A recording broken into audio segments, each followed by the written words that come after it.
नमस्कार विद्यार्थी मित्रांनो, इयत्ता 12वी विषय आहे समाजशास्त्र आणि या विषयातील प्रकरण क्रमांक 6 भारतातील सामाजिक समस्या या प्रकरणामध्ये मागचा जो व्हिडिओ मी तुम्हाला सेंड केला होता त्या व्हिडिओमधील वृद्धांच्या ज्या समस्या आहेत त्या समस्यांवरील ज्या उपाययोजना आहे शासकीय उपाययोजना किंवा ज्येष्ठ नागरिक वयोवृद्ध यांच्या समस्यांवरील उपाययोजना या जवळजवळ 6 उपाययोजनांचा आणि त्याचबरोबर बेरोजगारी ही जी पुढची समस्या आहे तिचा थोडक्यात अर्थ आपण अभ्यासलेला होता। आजच्या व्हिडिओमध्ये विद्यार्थी मित्रांनो आपल्याला बेरोजगारीची जी कारणं आहेत त्या कारणांचा अभ्यास करायचा आहे आणि त्याचबरोबर बेरोजगारीचे त्या ठिकाणी जे परिणाम आहेत ते परिणामही आपल्याला अभ्यासायचे आहेत। चला तर मग विद्यार्थी मित्रांनो आपण प्रथमतः मागचा जो झालेला भाग आहे त्याची थोडक्यात त्या ठिकाणी रिव्हिजन घेऊ आणि त्यानंतर बेरोजगारीची जी कारणं आहेत किंवा बेरोजगारीची जी व्याख्या आहे ती व्याख्या अभ्यासू। मी मागच्या तासाला म्हटलं की भारतासमोर अत्यंत आवासून उभी असणारी जी समस्या आहे ती म्हणजे बेरोजगारी। आज जर उपलब्ध संधींचा विचार केला तर त्या उपलब्ध संधींपेक्षा त्या संधींसाठी काम करणाऱ्या जी अर्जसंख्या आहे तिचं प्रमाण हे काय आहे जास्त आहे। हे आपण मागच्या व्हिडिओमध्ये या चार्टद्वारे अभ्यासलं की वरती तुम्हाला काही विभाग दिसतात ते आणि त्या विभागात उपलब्ध नोकऱ्या या कमी दिसतात ते आणि अर्जदारांची संख्या ही काय होतीये जास्त दिसतीये। याचाच अर्थ काय होतो तर या ठिकाणी आपल्याला यावरून असं लक्षात येतं की या सर्वच नोकऱ्या प्रत्येकाला मिळणार नाहीत, कदाचित पात्रताही काहींची जुळणार नाही, व्यवसाय करतील त्यातील काही व्यक्ती नोकरी मिळाली नाही म्हणून काय करतील व्यवसाय करतील, मात्र बहुसंख्य रोजगाराच्या संधीपासून काय राहतील वंचित राहतील। ही गंभीरता आज आपल्याला समाजामध्ये असलेली दिसून येते। मग आता या बेरोजगारीचा अर्थ काय विद्यार्थी मित्रांनो तर या ठिकाणी बेरोजगारीची जेव्हा चर्चा होते तेव्हा त्यांना नोकरी आणि व्यवसायाची संधी मिळाली नाही अशा लोकांचा संदर्भ दिला जातो की ज्या व्यक्तींना नोकरी नाही किंवा व्यवसाय करण्याची संधी नाही असे व्यक्ती या बेरोजगारीमध्ये काय केले जातात मोडले जातात। यामध्ये फक्त 15 ते 59 या वयोगटातील लोकांनाच विचारात घेतलं जातं, बाकीच्या लोकसंख्येचा विचार या बेरोजगारीमध्ये केला जात नाही। पहा हा एक सर्वसामान्य बेरोजगारीचा अर्थ आपल्याला या ठिकाणी पाहायला मिळतो की बेरोजगारीची जेव्हा चर्चा होते तेव्हा ज्यांना नोकरी किंवा व्यवसायाची संधी मिळाली नाही अशा लोकांचा संदर्भ दिला जातो आणि यामध्ये 15 ते 59 या वयोगटातील लोकांचाच काय केलेला असतो विचार केलेला असतो। यावरून विद्यार्थी मित्रांनो निश्चितपणे तुम्हाला बेरोजगारी काय आहे हे लक्षात आलं असेल। मग याची व्याख्या काय होती तर ज्या व्यक्ती रोजगार शोधण्याच्या प्रयत्नात आहेत, पहा मी या ठिकाणी बेरोजगारीची व्याख्या तुम्हाला सांगतेय की ज्या व्यक्ती त्या ठिकाणी रोजगार शोधण्याच्या प्रयत्नात आहेत किंवा सेवा देण्यासाठी उपलब्ध आहेत परंतु अशा प्रकारच्या कोणत्याही संधीपासून वंचित राहिलेल्या आहेत अशा व्यक्ती म्हणजेच काय बेरोजगार। म्हणजे ज्यांना काम करण्याची इच्छा आहे, रोजगार मिळावा असं वाटतं, उपलब्ध संधी त्या ठिकाणी त्यांना नाही आणि ही संधी नाही म्हणून त्या संधीपासून ते वंचित राहिलेले आहेत अशा व्यक्ती आहेत। अशा व्यक्तींना काय म्हणायचं बेरोजगार म्हणायचं। नॅशनल सॅम्पल सर्वे ऑफिस या संस्थेने केलेल्या द पिरियोडिकलर्स फोर्स सर्वे या पाहणी अहवालात त्या ठिकाणी त्यांनी सांगितलं की ग्रामीण भागामध्ये त्या ठिकाणी किती बेरोजगारी आहे म्हणजे जर ग्रामीण भागाचा विचार केला तर 5.3%, शहरी भागामध्ये 7.8%। अशा पद्धतीने 2018 हे जर आर्थिक वर्ष घोषित केलं तर हे प्रमाण आहे ते 6.1% इतकं होतं आणि यात ज्या व्यक्तीला आठवड्यातून कमीत कमी त्या ठिकाणी 14 तासांहून अधिक वेतन मिळून देणारं काम मिळालं नाही अशा ज्या व्यक्ती आहेत त्या बेरोजगार आहेत असं म्हटलं गेलं। म्हणजेच औद्योगिक क्षेत्रातील मंदी घ्या किंवा जागतिक अर्थव्यवस्थेतील असमतोल घ्या इत्यादी ही सगळी काय आहेत बेरोजगारीची कारणे आहेत। पण खऱ्या अर्थाने जेव्हा भारताचा आपण विचार करतो तेव्हा निश्चितपणे बेरोजगारीची कारणं काय आहे, तर बेरोजगारीची असंख्य कारणं आपल्याला देता येतील, पण तुमच्या पाठ्यपुस्तकामध्ये या ठिकाणी बेरोजगारीची काही कारणं सांगितलेली आहेत. या कारणांचा आपण या ठिकाणी म्हणजे जवळजवळ 5 कारणांचा आपण या ठिकाणी काय करणार आहोत, अभ्यास करणार आहोत. विद्यार्थी मित्रांनो, या बेरोजगारीचं पहिलं कारण आपण पाहतोय आवश्यक कौशल्यांचा अभाव. बरेचदा औद्योगिक किंवा व्यापारिक क्षेत्रात उपलब्ध असलेली नोकरी आणि त्यासाठी आवश्यक असलेली जी कौशल्य आणि अर्जदार आहेत ते प्राप्त केलेली जी कौशल्य यांचा मेळ बसत नाही. म्हणजे आपल्याला या ठिकाणी दिसतंय की औद्योगिक क्षेत्रामध्ये किंवा व्यापारी क्षेत्रात अनेक नोकऱ्या उपलब्ध असतात आणि या उपलब्ध असलेल्या नोकऱ्या त्या ठिकाणी प्रत्येक व्यक्तीला मिळेलच असं सांगता येणार नाही. याचं कारण काय आहे, तर त्या नोकरीसाठी आवश्यक असलेली जी कौशल्ये त्या व्यक्तीमध्ये नसतात.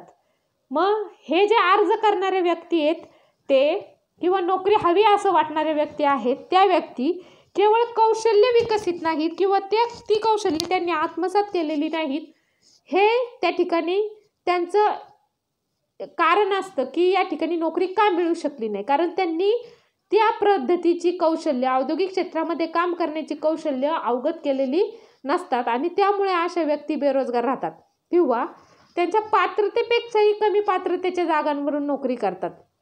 आपण पाहतो की काहीच नाही त्यापेक्षा काहीतरी आहे याचा विचार करणारे समाजात असंख्य लोक असतात की माझी पात्रता त्या ठिकाणी जास्त आहे तरी सुद्धा मला कमी पात्रतेची नोकरी करावी लागते. याचं कारण काय आहे, तर भारतामध्येच या ठिकाणी ही आवासून राहिलेली मोठी समस्या आहे की त्या ठिकाणी लोकांची पात्रता जास्त आहे, क्वालिफिकेशन जास्त आहे, शैक्षणिक पात्रता जास्त आहे, परंतु ते शैक्षणिक पात्रतेला साजेशी नोकरी लोकांना मिळत नाही, बेकार राहावं लागतं. म्हणून मग लोक विचार करतात घरी राहण्यापेक्षा त्या ठिकाणी काहीतरी कमवायचं साधन असावं, नाही आहे माझ्या पात्रतेनुसार नोकरी काहीतरी मिळतंय म्हणून त्या ठिकाणी त्या नोकरीवरती ते काय करतात, काम करतात. तसेच तंत्रज्ञानात वेगाने होणाऱ्या प्रगतीमुळे अनेक कामगारांची कालबाह्य व कौशल्य अनावश्यक ठरतात. आपण पाहतो की तंत्रज्ञानामध्ये विविध बदल होतात ते आणि या बदलाला त्या ठिकाणी प्रत्येकाने सामोरे गेलं पाहिजे, ते बदल स्वतःमध्ये अवगत केले पाहिजेत, पण प्रत्यक्षात तसं आढळत नाही. त्यांनी पूर्वी जे त्या ठिकाणी स्वतःमध्ये प्रगती केलेली असती तीच प्रगती हे लोक धरून चालतात किंवा तेच बदल धरून चालतात आणि नवीन जे बदल होतात ते स्वीकारत नाही. मग जे पहिले अवगत केलेले बदल आहे ते कालबाह्य होतात, ती कौशल्य आहे ती कालबाह्य होतात आणि ही कौशल्य कालबाह्य होतात. त्यामुळे नवीन कौशल्याला त्या ठिकाणी त्याचा स्वीकार न केल्यामुळे त्या ठिकाणी त्यांना काय करावं लागतं, तर बेरोजगारीला सामोरे जावं लागतं. म्हणून पहिलं कारण आपल्याला बेरोजगारीचं देता येईल आवश्यक कौशल्यांचा अभाव. म्हणजेच या ठिकाणी आवश्यक असणारी रोजगारासाठी जी कौशल्य आहे ती कौशल्य त्या व्यक्तीमध्ये नाही, म्हणून त्या ठिकाणी ती व्यक्ती काय होतीये, बेरोजगार ठरली जाते. दुसरं या ठिकाणी तुम्हाला दिसते नोकऱ्या बदलणे. वारंवार नोकऱ्या बदलण्याची व्यक्तींना सवय असते की हे ठिकाण चांगलं नाही, इथलं वातावरण चांगलं नाही, पगार चांगला नाही किंवा या ठिकाणी माझ्या पात्रतेनुसार नोकरी नाही, म्हणून बऱ्याचदा समाजामध्ये व्यक्ती काय करतात, नोकऱ्या बदलत असतात. म्हणजेच वारंवार नोकऱ्या बदलत राहिल्याने किंवा काही कारणांनी ती सुटली असल्याने त्या काळात संबंधित व्यक्ती बेरोजगार राहतात.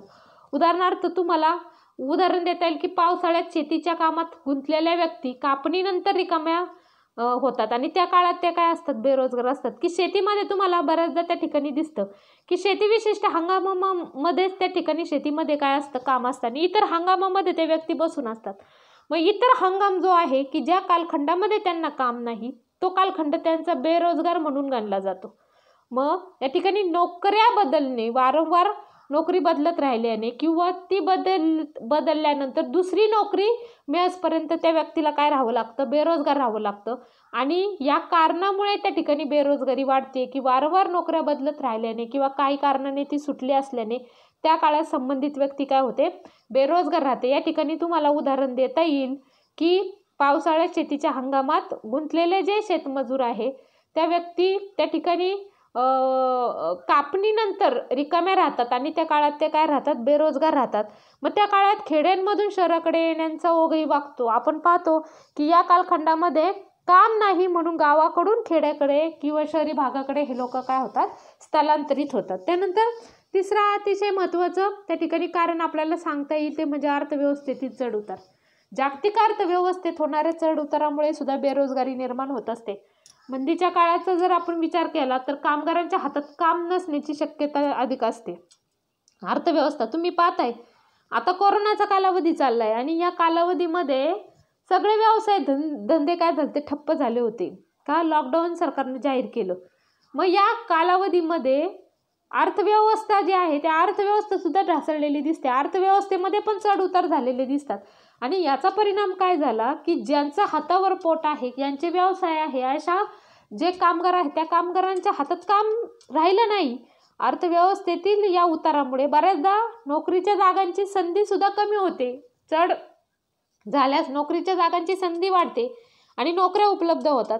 मात्र या ठिकाणी उतार अनुभवाचा आला तर लोकांच्या हातातील नोकरी जाते आणि त्याचा परिणाम अर्थव्यवस्थेवरती होतो, लोकांच्या दैनंदिन कामकाजावरती होतो. म्हणजेच अर्थव्यवस्थेतील चढ उतारामुळे सुद्धा या ठिकाणी काय होतंय तर बेरोजगारीचं हे एक कारण या ठिकाणी ठरलं जाते. त्यानंतर चौथं म्हणजे हंगामानुसार बदलणारी स्थिती. आपण पाहतो की हंगामानुसार स्थिती बदलते. काही उद्योगात ठराविक काळातच त्या ठिकाणी काय असते तर काही उद्योगामध्ये ठराविक काळामध्येच कामाची आवश्यकता असते. नंतरच्या काळात ते कामगार बेरोजगार होतात आणि त्यामुळे काही क्षेत्रात नोकऱ्यांना ठराविक हंगाम असतो. उदाहरणार्थ मी तुम्हाला यापूर्वी उदाहरण दिलं पहा, लग्न सराई असेल तर जे बँडवाले आहेत, बँड वाजवणारे आहेत, त्यांना त्या ठिकाणी काय असतं काम असतं. पण इतर कालावधीमध्ये त्यांची परिस्थिती काय असते रे, त्यांना लग्न सराई नाही म्हणून त्यांना काम उपलब्ध होत नाही. मग ह्यांचं जे काम आहे बँड वाजवणारे ह्यांचं हंगामानुसार असतं. मग या ठिकाणी हंगामानुसार जी बदलणारी स्थिती आहे की काही उद्योगामध्ये ठराविक कालामध्येच कामाची आवश्यकता असते, नंतरच्या काळात ते कामगार काय होतात बेरोजगार होतात. त्यामुळे काही क्षेत्रात नोकऱ्यांचा ठराविक हंगाम असतो. उदाहरणार्थ कृषी क्षेत्र घ्या, बँकिंग घ्या, सागरी वाहतूक घ्या. मग अशा काळात होणाऱ्या स्थलांतराचा परिणाम बेरोजगारीवरती होतोच. म्हणजेच हंगामानुसार बदलणारी जी स्थिती आहे या स्थितीचा परिणाम सुद्धा आपण बेरोजगारीमध्ये त्या ठिकाणी काय होतो गणला जातो. त्यानंतर पुढचं जे कारण आहे विद्यार्थी मित्रांनो ते म्हणजेच मागणी आणि पुरवठा यातील तफावत. आता मागणी आणि पुरवठ्याचा जेव्हा आपण विचार करतो तर मागणी आणि पुरवठा याची जी तफावत आहे की नोकरीच्या संधी आणि बेरोजगारांची संख्या यात तफावत असलेली आपल्याला दिसते. की आपण वरच्या चार्टमध्ये पण पाहिलं की नोकरीच्या संधी आहेत कमी आणि त्या ठिकाणी त्याला अर्ज भरणाऱ्यांची संख्या काय आहे जास्त आहे. मग नोकरीच्या संधी आणि बेरोजगारांची संख्या यात तफावत दिसते.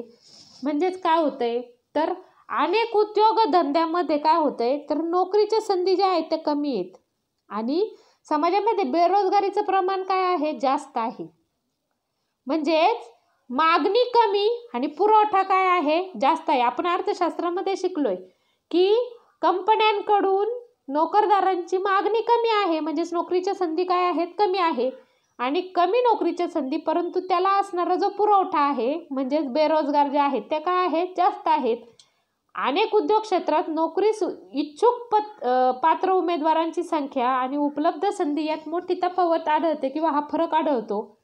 उदाहरणार्थ जास्त शिक्षण घेतलेल्या सुशिक्षित बेरोजगारांना पांढरपेशी नोकरी मिळावी अशी अपेक्षा असते, म्हणजे सरकारी नोकरी मिळावी अशी अपेक्षा असते आणि त्यामुळे ते इतर प्रकारची जी नोकरी आहे ते करण्यास किंवा व्यवसाय करण्यास तयार नसतात आणि त्यामुळेच काय होतं मागणी आणि पुरवठा याच्यामध्ये काय निर्माण होते तफावत निर्माण होते. हे सुद्धा या ठिकाणी एक बेरोजगारीचं काय होऊ शकतं कारण होऊ शकतं. पहा विद्यार्थी मित्रांनो आपण बेरोजगारीची 5 कारणं पाहिली, जी 5 कारणं अतिशय महत्त्वाची आहे. तुम्हाला टिपा द्यायला प्रश्न जर विचारला बेरोजगारीची कारणं द्या तर ती कारणं तुम्हाला सांगता आली पाहिजे.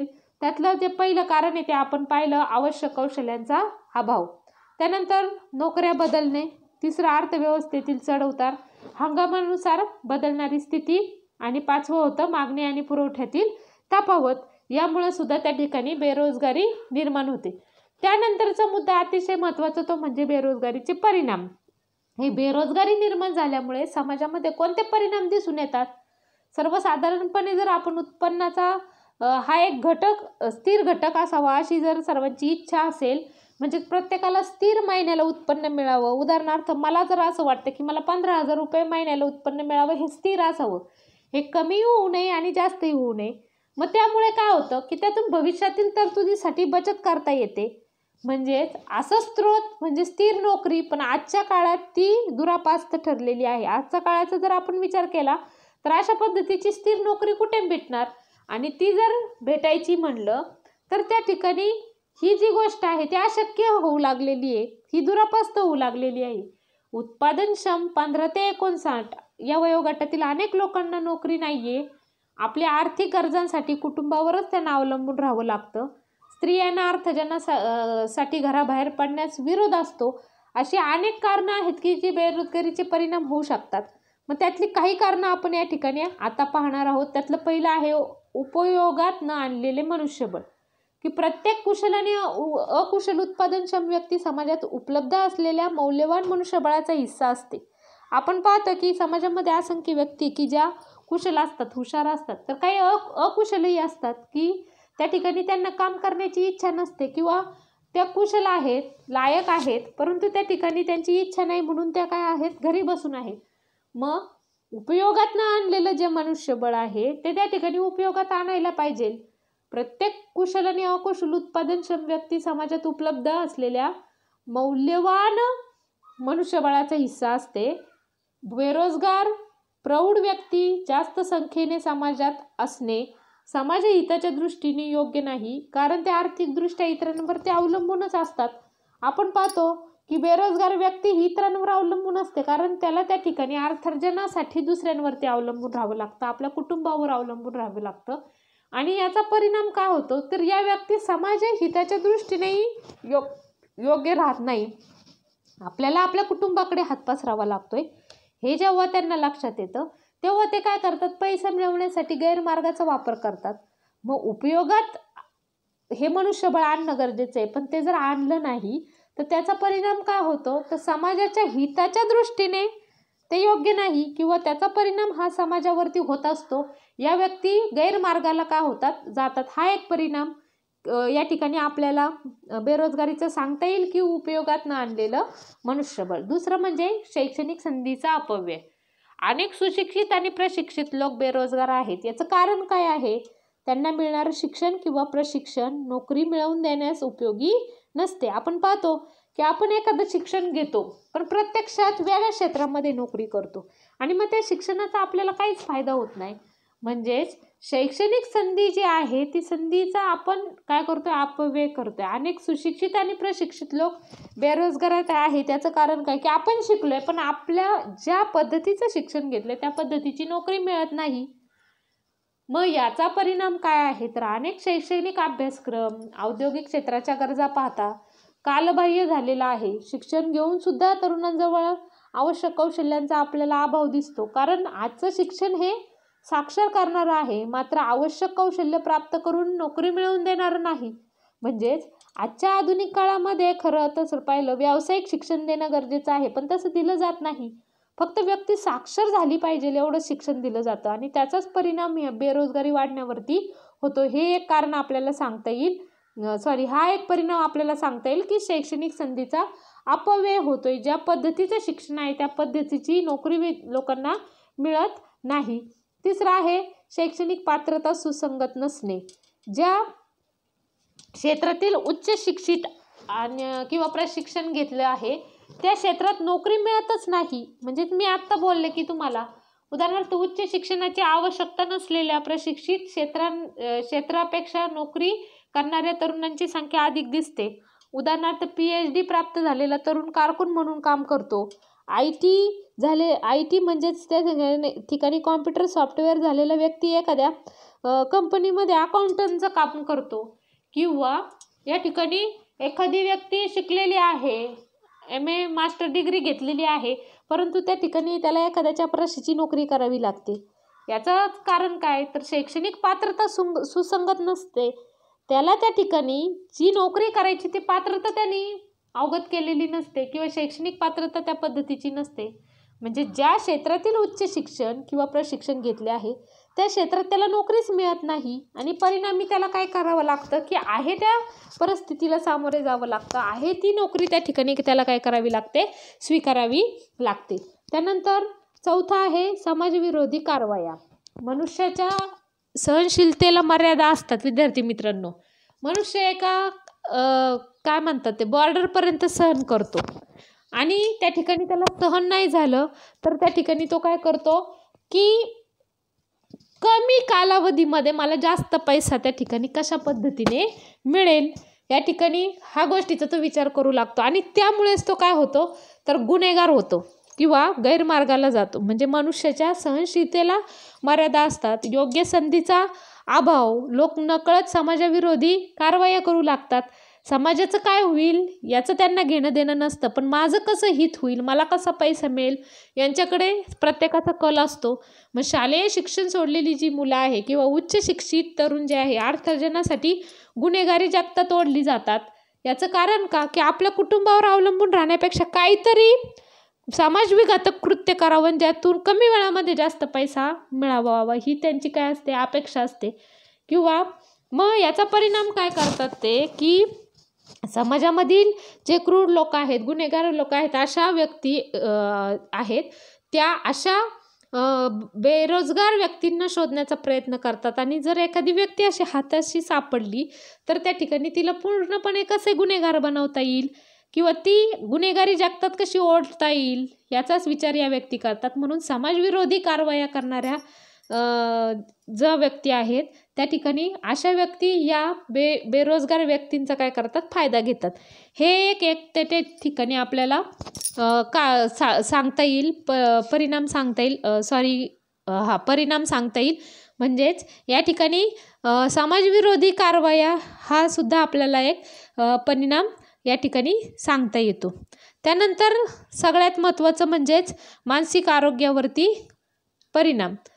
हाताला काम न मिळाल्यामुळे आणि प्रयत्न करूनही नोकरीची संधी न मिळाल्यामुळे बेरोजगारीला कंटाळून अनेक लोक काय करतात ते तर मानसिक निराशेने ग्रस्त होतात. ते मनात परकोटीचं वैफल्य त्यांच्या निर्माण होतं. आयुष्य कंटाळवाणं वाटू लागतं आणि यातून बरेच जण काय करतात आत्महत्येचा विचार करतात किंवा आत्महत्येला काय होतात प्रवृत्त होतात. तुम्ही पाहता की समाजामध्ये असंख्य अशा व्यक्ती आहेत की ज्यांना नोकरी नाही किंवा आता पण लॉकडाऊनच्या काळामध्ये पहा आत्महत्येचं प्रमाण वाढलेलं आपल्याला दिसते. याचं कारण काय आहे तर अर्थार्जनाचं कोणतंही साधन त्या ठिकाणी शिल्लक राहिलं नाही. अचानकपणे हाताशी तोंडाशी आलेला घास या कोरोनाच्या कालावधीमध्ये काय केला त्या ठिकाणी लांब झाला आणि त्याचाच परिणाम लोक काय झाले बेरोजगार झाले.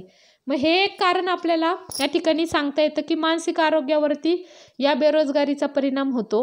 मग ह्या एक बेरोजगारीचा परिणाम हा आहे की मानसिक आरोग्यावरती परिणाम.